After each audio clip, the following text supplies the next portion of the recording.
बस नाम ही काफी है। टाटा समूह के लिए ये लाइनें बिल्कुल फिट बैठती हैं।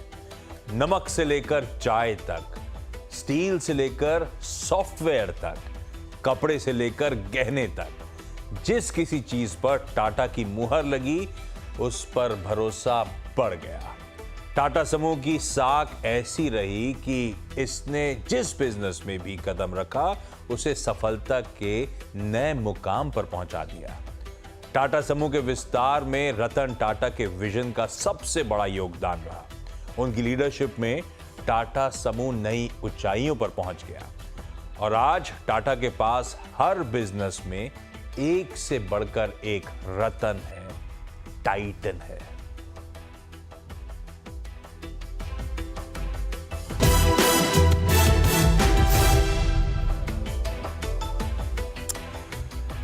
बिल्कुल एप्ट समय था एक बी-फिटिंग ट्रिब्यूट का और टाटा के टाइटन्स डिस्कस करने से और क्या बेहतर हो सकता था उसके लिए। रतन सर ने ट्रांसफॉर्म कर दिया था टाटा ग्रुप। एक समूह, एक कॉन्ग्लोमरेट जो 1968 में जिसका गठन हुआ उसको एक ग्लोबल पावर हाउस बना के दिखा दिया। तो आज दरअसल इस शो में मैं ऐसे ही कुछ बेहद इंटरेस्टिंग टाटा के टाइटन्स डिस्कस करूंगा। मदद करने के लिए मार्केट स्मिथ इंडिया के मयूरेश जोशी होंगे और जियोजीत फाइनेंशियल सर्विसेज के गौरांग शाह साहब भी होंगे।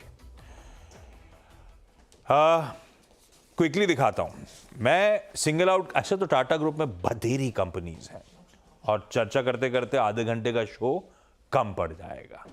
क्या वैल्यू क्रिएशन, क्या वेल्थ की जर्नी थी और क्या इतिहास रहा है इस ग्रुप का। पर टाटा के टाइटन्स जब मैंने सोचा था तो मैं 6 स्पेसिफिक कंपनीज लेकर आया हूं जिस पे इन दोनों एक्सपर्ट्स के साथ हम आज इस शो में चर्चा करेंगे। इनकी जर्नी को मैप करेंगे और समझेंगे भी कि इस समय ये स्टॉक्स लंबी अवधि के लिहाज से कैसे हैं।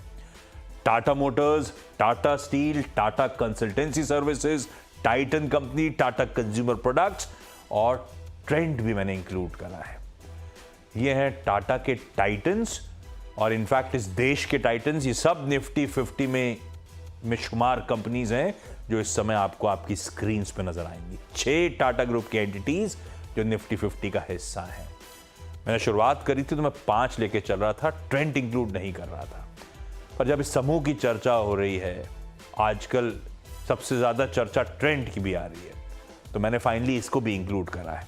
शो में इन्हीं की डिस्कशन होगी इन दोनों दिग्गज एक्सपर्ट्स के साथ। और रतन टाटा की जर्नी की मैपिंग करनी हो, उनके 1992 में उन्होंने टाटा ग्रुप की कमान संभाली थी और कहा जाता है, पहले टाटा मोटर्स की डिटेल स्क्रीन पे रखिएगा और गौरांग सर उसके लिए आपके पास आऊंगा। उनके विजन, उनकी रिस्क टेकिंग एबिलिटीज, ये सब बहुत ब्यूटीफुली टाटा मोटर्स के थ्रू आप हाईलाइट कर सकते हो। टाटा ग्रुप ने 1998 में, टाटा मोटर्स ने देश की पहली इंडिजिनसली बिल्ट कार लॉन्च करी थी, इंडिका। उसके बाद इसी कंपनी ने, टाटा मोटर्स ने साल 2008 में one of the biggest acquisition करा था, परचम लहराने में मदद करी थी इस देश के झंडे की, जब इन्होंने फोर्ड से जैगुआर लैंड रोवर को एक्वायर करा। उसी के बाद 2009 की कहानी है जब वो नैनो सामने आई थी, लखटकिया कार। रतन टाटा सर का वो विजन और वो करके दिखाया था, वो डिलीवर करके दिखाया था, अंडर 1 लाख वो ब्यूटीफुल नैनो कार। और इसी ग्रुप से पहली देश की ईवी भी निकल कर आई थी, पैसेंजर कार। वो मेरे ख्याल से टिगोर की ईवी और पंच ईवी, वो सब एक साथ निकलना शुरू हुई थी। बढ़िया रहा। और आज मार्केट कैप है टाटा मोटर्स का 3.5 लाख करोड़ के पास। एक लीडिंग ग्लोबल ऑटोमोबाइल्स कंपनी, देश की नंबर 1 कमर्शियल व्हीकल मैन्युफैक्चरर, देश की number 1 electric vehicle company, number 3 passenger vehicle company, Pioneer है ईवी ट्रांजिशन में और फ्यूचर ऑफ मोबिलिटी को शेप करने में सबसे ज्यादा अग्रसर ये कंपनी आपको नजर आएगी। 125 कंट्रीज में प्रेजेंस, 25 मैन्युफैक्चरिंग फैसिलिटीज और 9 R&D सेंटर्स ग्लोबली। ये है टाटा मोटर्स आज के। गौरांग सर, कैसी लगती है टाटा मोटर्स? ऑफ लेट हमने कई बार आपके साथ वैसे इस कंपनी को लेकर डिस्कशन किया भी हुआ है, पर आज ऐसा दिन था, सोचा क्यों ना टाटा के ज्वेल्स को, टाटा के टाइटन्स को, टाटा के रतन्स को एक एक करके डिस्कस करें। इन कंपनीज के बिजनेसेस आप जैसे एक्सपर्ट्स कैसे देखते हो टाटा मोटर्स को, और यहां से अगर लंबी अवधि के लिहाज से कोई टाटा मोटर्स पे व्यू बनाना चाहता हो तो वो नजरिया क्या होगा? धन्यवाद आशीष, आपका इस मंच पर आमंत्रित करने के लिए। आवाज के दर्शक, आपको, मेरे परम मित्र मयूरेश जी को सादर प्रणाम हमारे तरफ से। और हमारे भारत ने और हम सभी ने रतन टाटा के रूप में एक अनमोल रतन खोया है। भावभीनी श्रद्धांजलि हमारी कंपनी और मेरे तरफ से हम उनको अर्पित करते हैं और प्रभु से प्रार्थना करते हैं कि परिवार को शक्ति दे इससे उभरने के लिए।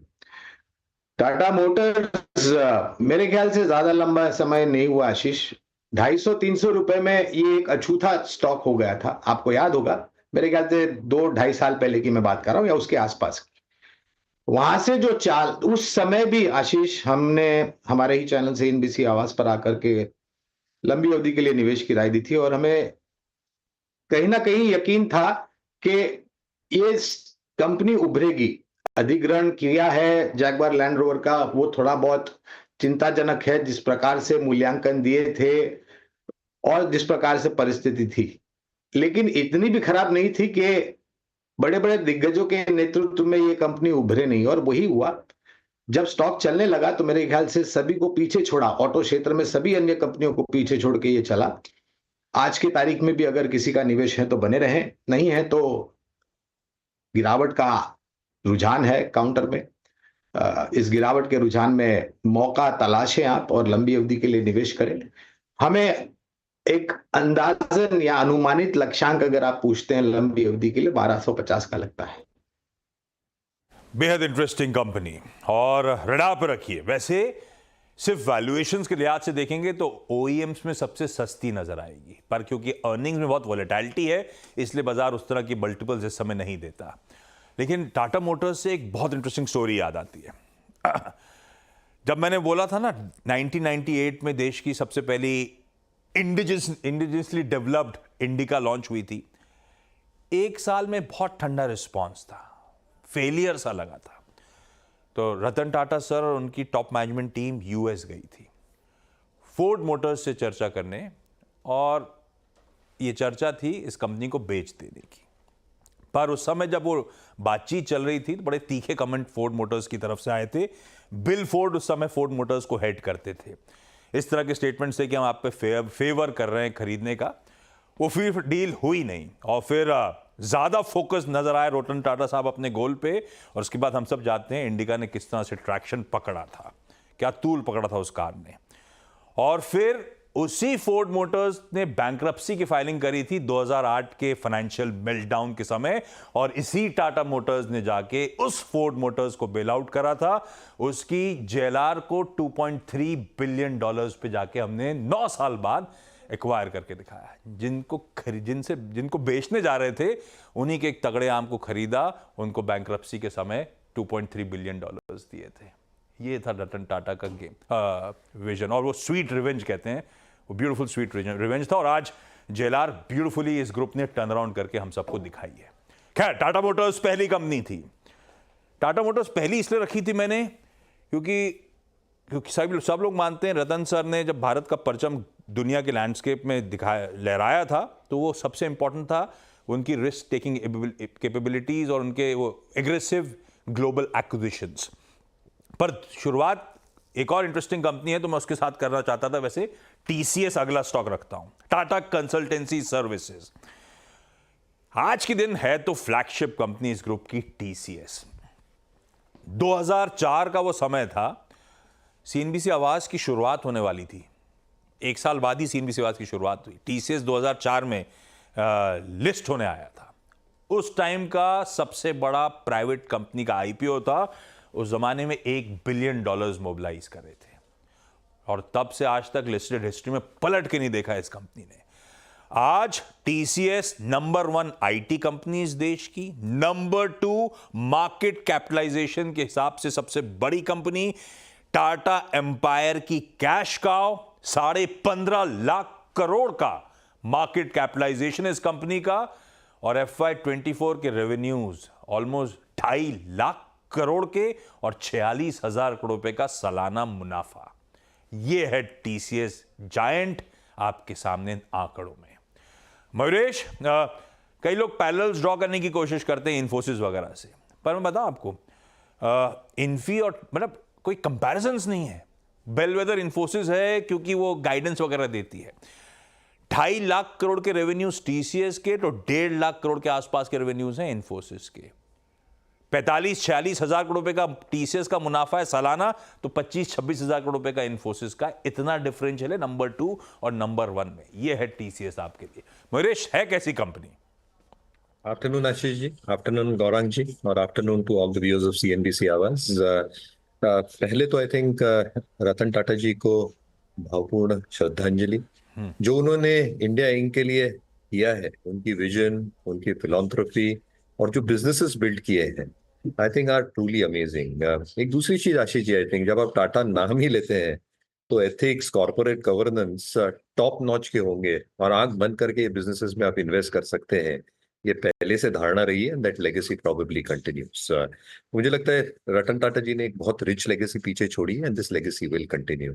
जहां तक टीसीएस का सवाल रहा, यू आर एब्सोल्युटली राइट। 2004 में 850 करोड़ के आसपास इसकी लिस्टिंग प्राइस थी, but the kind of gains that it has made in the IT industry itself, listing के समय पे भी it was supposed to be the biggest IT company in India.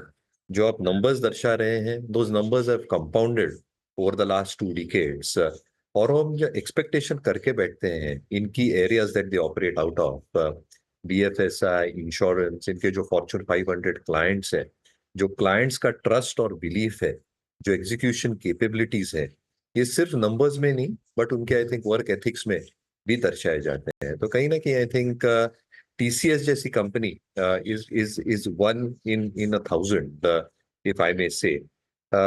Obviously जो टेलविंड्स हैं सेक्टर के लिए और जो इनोवेशंस ये लाते हैं टेबल पे, when it comes to cloud computing, AI, generative AI, and generally I think जो एक मैनेजमेंट बैंडविड्थ है और एम्प्लॉय सपोर्ट सिस्टम्स और फंक्शनैलिटीज है, ये इसको एक टॉप नॉच कंपनी के दर्जे में रखती है। तो यस, व्यू पॉजिटिव रहेगा टीसीएस पे।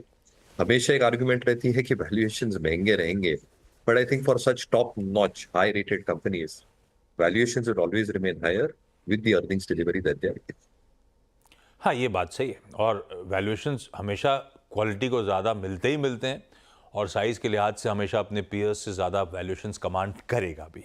ये ऐसे ही रहना है। बढ़िया कंपनी टाटा कंसल्टेंसी सर्विसेज रेडा पे रखी जा सकती है। जैसे टाटा मोटर्स के थ्रू उनकी रिस्क टेकिंग कैपेबिलिटी समझ में आती है, वैसे टाटा स्टील एक और इंटरेस्टिंग कंपनी 1907 में वैसे एस्टैब्लिश हुई थी, पर रतन सर ने टाटा ग्रुप की कमान संभाली थी 91 में, 2012 तक थे। उसके बाद फिर एक छोटे फेज स्टेंट के लिए वापस लौट के भी आए थे, पर जब तक थे वो 2012 तक टाटा सन्स में लीडरशिप रोल पे, उनके अंदर टाटा स्टील ने भी मल्टीफोल्ड, मेरे ख्याल से 3 गुना उस पीरियड में अपनी क्षमता बढ़ाई थी। 28 MTPA पे ले गए थे। आज खैर 35 MTPA की कैपेसिटी है टाटा स्टील की। एशिया की पहली integrated private steel company, across value chain इसकी प्रेजेंस। और रतन सर, मैंने अभी जेएलआर की बात करी थी, ऐसे ही यूके की कोरस ग्रुप को खरीदा था। $12 बिलियन में वो एग्रेसिव बेट ली गई थी। और इस स्पेस की कई सारी कंपनीज पे बहुत सारे क्वेश्चंस उठाए जाते हैं। ये कंपनी जानी जाती है आज भी अपनी रिस्पॉन्सिबल माइनिंग के लिए। तमाम बैकवर्ड रीजन्स इस देश के हैं जहां पे वहां पे कोई कंसर्न्स इसके उसको लेकर कभी नहीं निकल के आई। अच्छा, आज के दिन में most diversified integrated steel producers में से एक है दुनिया की। मैन्युफैक्चरिंग एसेट्स हैं इंडिया में, नीदरलैंड्स में, यूके में, थाईलैंड में। खैर, इसी टाटा स्टील के बोल्ड मूव्स ने इंडिया को ग्लोबल स्टेज में लाने पे मदद करी थी, जब वो कोरस का बहुत मैसिव एक्विजिशन करा था। वो बात अलग है, स्टील साइकिल पलटी, वो कहानियां बदली, पर इस दौरान भी टाटा ग्रुप ने, रतन टाटा सर ने वहाँ की यूके की ह्यूमन कैपिटल को प्रिजर्व करके रखा था। ये बहुत इंपॉर्टेंट था। खैर गौरांग सर, टाटा स्टील, अब वो अलग बात, सिक्लिकलिटी के इश्यूज वो रह के रहेंगे, वो तो हमेशा नजर रखनी है, पर अपने आप में धंधा कैसा और आप लोग का हाउस कॉल क्या है?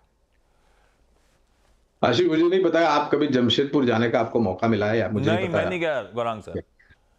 तो मुझे मौका मिला था, 2 बार गया हूं मैं जमशेदपुर। और आप ना, आपकी आंखें जो है वो चकाचौंध हो जाएगी। वो जो टाटा स्टील का प्लांट है जमशेद, मतलब आधे से ज्यादा जमशेदपुर टाटा स्टील प्लांट है।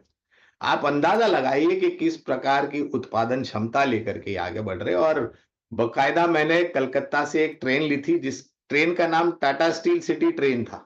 तो इस प्रकार का मतलब, और जब जमशेद जी टाटा ने ये कारोबार शुरू किया और जिस प्रकार से पूंजी को लेकर के असमंजस परिस्थिति थी, उन्होंने वो सब जो कठिनाई वाला जो दौर था, जो समय था, उसके परे गए। वो उस पर उन्होंने यश, विजयता प्राप्त की और एक बहुत बड़ा साम्राज्य टाटा स्टील के रूप में आपके सामने ला करके खड़ा किया है। कोरस जिसकी जिक्र आपने किया, वहां पर भी वही परिस्थिति थी कि क्या सही कदम उठाया था, अधिग्रहण करके नहीं किया था। अब वो इतिहास हो चुका है, उसके बारे में बात करके मेरे ख्याल से ज्यादा फायदा नहीं होगा। लेकिन टाटा स्टील के ऊपर निरंतर काफी सालों से हमारी कवरेज रही है। आज के तारीख में भी हम खरीदारी की राय दे रहे हैं। निर्माण कार्य जो मेरे ख्याल से हमारे देश में हो रहा है, वहां पर 2 कमोडिटीज की जरूरत होगी। एक तो धातु, दूसरा है सीमेंट। इसके बगैर आप निर्माण कार्य कर नहीं सकते हैं।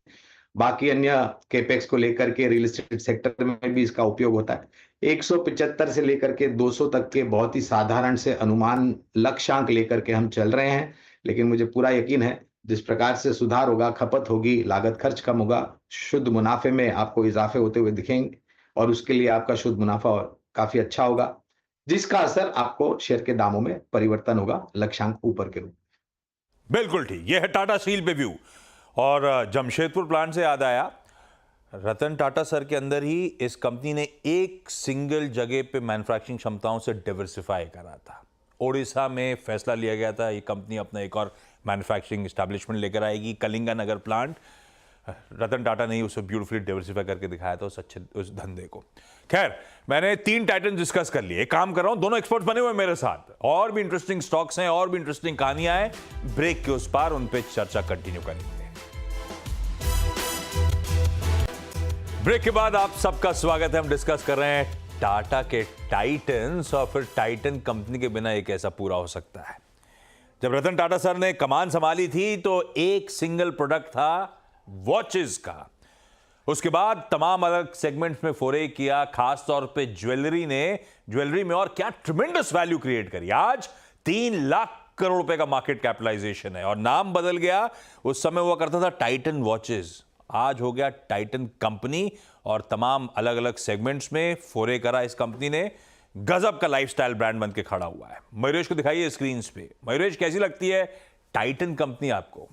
जवाब, और 2 चीजें। एक, आई थिंक जहां वो लैक कर रहे थे वो वेडिंग ज्वेलरी थी, और वहां पे वो जो पोर्टफोलियो गैप्स है वो फिल कर रहे हैं। स्टडेड ज्वेलरी में तो वो उन्होंने पूरे किया ही है कुछ तिमाहियों पहले, और ये पूरा जो अनऑर्गेनाइज टू ऑर्गेनाइज प्ले है, इसमें टाइटन एक बहुत बड़ी भूमिका निभाएगा in the next few years, the next few quarters as well. Under performer रहा है in the past few quarters, but मुझे लगता है, I think this is one company that should be held in your portfolio अगर आप इसको रखते हैं।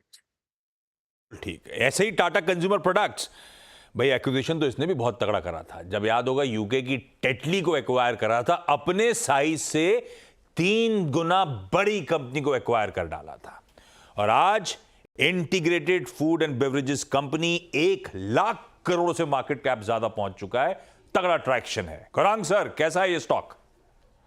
बेहतरीन स्टॉक है, और मेरे ख्याल से एक बहुत ही पावरफुल ब्रांड टाटा संपन्न के रूप में इनके पास है। टाटा संपन्न ब्रांड में इन्होंने मेरे ख्याल से हाल ही में ऑर्गेनिक में भी नक्शे कदम रखे। निवेशित रहने की राय होगी, और भारत खपत से चलने वाला देश था, है और रहेगा। ट्रेंड को लेकर आ रहा हूं। सबसे ज्यादा आजकल जो चर्चा में है, सिंगल फॉर्मेट वेस्ट साइड से मल्टीपल फॉर्मेट्स, मल्टी कैटेगरी, आप वो जूडियो, स्टार, समो, क्या क्या नहीं है, और इंडस्ट्री लीडिंग रेवेन्यू, इबीटा और पैट ग्रोथ्स हैं। FY19 से FY24 के बीच में रेवेन्यू CAGR 36% का, और आज 3 लाख करोड़ रुपए के आसपास का मार्केट कैपिटलाइजेशन। मयूरेश, ट्रैक करते हो आप लोग ट्रेंड? गजब कर रखा है इस कंपनी ने अभी तो। बिल्कुल, and the performance shows in numbers. और ये कंपनी खुद को इनोवेट करते जा रही है as they are getting into every new year. Zudio ने इनके लिए कमाल किया है। Obviously, I think West Side is also working in their favor. Private labels as a percentage is significantly higher. और numbers have been compounding and growing at a decent pace. जो lab grown diamonds में ये पूरे करने वाले हैं, यहाँ पे भी जो डिमांड है वो unabated ग्रो हो रही है ग्लोबली। तो कहीं ना कहीं आई थिंक सॉलिड कंपनी है। हालांकि वैल्यूएशंस थोड़े महंगे हैं, तो जिनके पास है बिल्कुल होल्ड करना चाहिए। ओके, ये थे टाटा के 6 रतन, टाटा के 6 गजब के टाइटन्स। और शायद ही कोई ऐसा फंड मैनेजर हो जिनका एक्सपोजर ना हो इन टाइटन्स में। रखिएगा इन सबको भी रडार पे, पढ़िएगा इनके बारे में। गौरांग सर, मयूरेश जी, आप दोनों का धन्यवाद हमारे साथ जुड़ने के लिए, और आप सबका इस खास पेशकश को देखने के लिए धन्यवाद। नमस्कार।